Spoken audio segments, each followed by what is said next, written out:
जय श्री राम दोस्तों। आज हम नवरात्रि के दूसरे व्रत की कथा आपके सामने सुनाने जा रहे हैं। माँ दुर्गा की नव शक्ति का दूसरा स्वरूप ब्रह्मचारिणी का है। यहाँ ब्रह्म का अर्थ तपस्याशी है। माँ दुर्गा का यह स्वरूप भक्तों और सिद्धों को अनंत फल देने वाला है।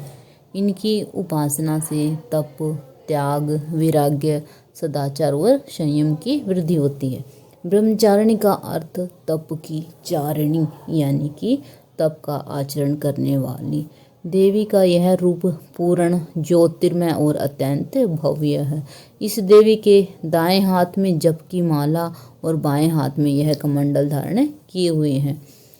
पूर्व जन्म में इस देवी ने हिमालय के घर पुत्री के रूप में जन्म लिया था और नारद जी के उपदेश से भगवान शंकर को पति रूप में प्राप्त करने के लिए घोर तपस्या की थी।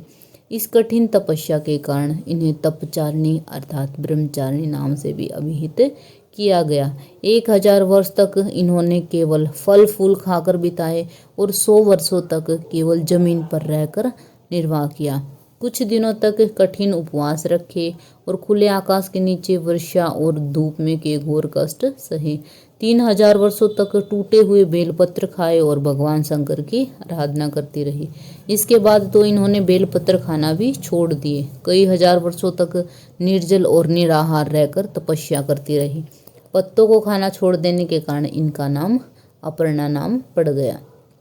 कठिन तपस्या के कारण देवी का शरीर एकदम क्षीण हो गया। देवता, ऋषि, सिद्धगण, मुनि सभी ने ब्रह्मचारिणी की तपस्या को अभूतपूर्व पुण्य कृत्य बताया, सराहना की और कहा, हे देवी, आज तक किसी ने इस तरह की कठोर तपस्या नहीं की।